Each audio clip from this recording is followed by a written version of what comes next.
We're here at the port of Ashdod in Israel, just north of the Gaza Strip, where in the early hours of May 31st, the Israeli Navy boarded a ship from the so-called Free Gaza movement.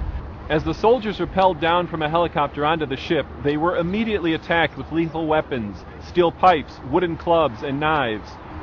This attack on the soldiers is the most salient point of information. Yet the New York Times described the clear video evidence showing the Israeli soldiers under attack as merely supporting an Israeli claim. The Times then quoted Greta Berlin of the Free Gaza movement, calling the Israeli version a lie. By presenting the two sides with equal credibility, the Times is apparently unable to distinguish between irrefutable video evidence and a lame and defensive verbal denial. The activists had clearly prepared their weapons in advance. The ship was well stocked with smoke bombs, an array of metal pipes, wooden clubs, axes, crowbars, fire bombs, and stun grenades, switchblades, and combat knives. Yet BBC quoted a spokesman of the Free Gaza movement brushing off the idea that activists possessed weapons as cheap Israeli propaganda. It's interesting that the activists' weapon of choice was the slingshot, evidenced by the enormous supply of slingshots discovered on the ship. This invokes the classic David and Goliath imagery, with Palestinians as the tiny stone-throwing David against the mighty gunships of the Israeli Goliath. No matter what the facts, media outlets seem unable to shake that narrative of Israeli aggression. Case in point, Reuters distributed this news photo showing an injured Israeli soldier. The Reuters caption, however, misidentified him as a pro-Palestinian activist. Reuters automatically assumed that the victim was pro-Palestinian and Israel was the aggressor. With all this lethal weaponry, how did the media portray the activists? The New York Times ignored this little reality, quoting a spokesman for the Free Gaza movement saying the activists were not military personnel, but were rather a group of artists, intellectuals, and journalists. Let's step back and ask a more basic question. Why would the people on this ship actively initiate a high-level, violent, and lethal confrontation with the Israeli military? What did they expect would happen? It sounds suicidal. Actually, goading Israel into conflict is a primary tactic of Hamas and its cohorts. It's what prompted Hamas to fire 10,000 rockets into Israel, until finally drawing Israel into battle, which produced Palestinian casualties and a PR victory in the form of spectacular media coverage. Likewise, the flotilla ships are a win-win for the terrorists.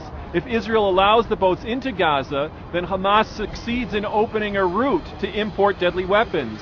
Remember when Israeli troops intercepted the Karine A, a freight ship carrying 50 tons of Iranian rifles, ammunition, and missiles? On the other hand, if Israel stops the boats, then Hamas covers its bets with the knowledge that should civilians be harmed, Israel will be censured by Western journalists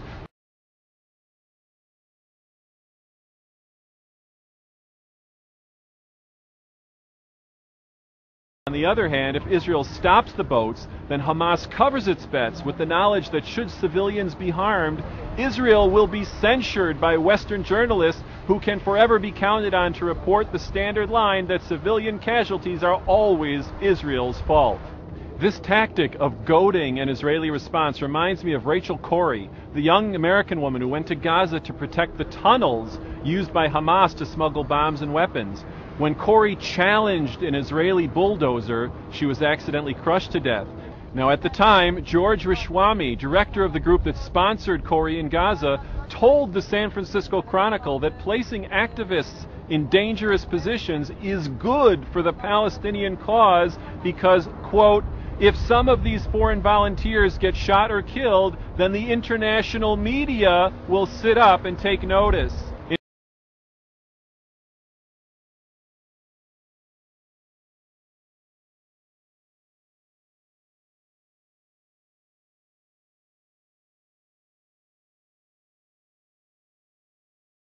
Chronicle that placing activists in dangerous positions is good for the Palestinian cause because, quote, if some of these foreign volunteers get shot or killed, then the international media will sit up and take notice.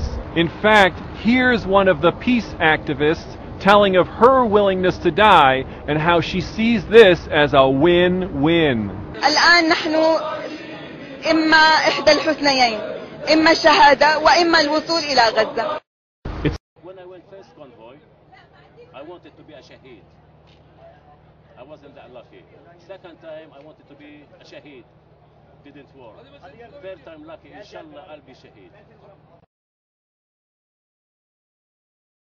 Aguardaban para atacar a los soldados israelíes que abordaron el buque con gran cantidad de armas letales.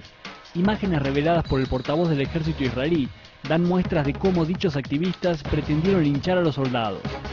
Entre las armas encontradas se destacan un rifle que fue disparado contra los soldados, hiriendo varios, por lo que estos se vieron forzados a devolver el fuego, lo que entre otros incidentes causó la muerte de 9 de los pasajeros.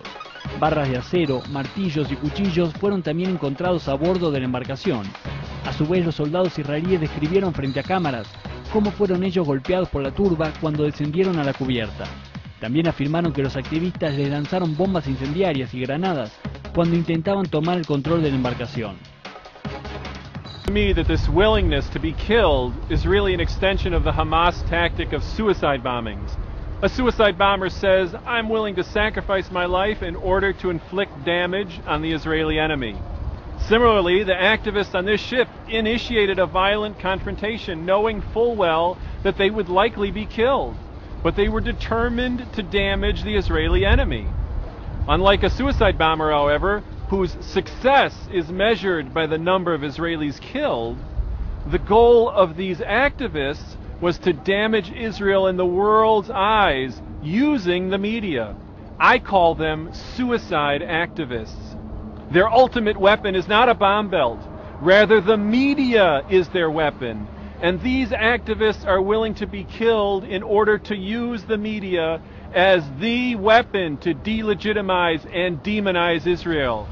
And this week, media outlets fell for it. Hook, line, and sinker.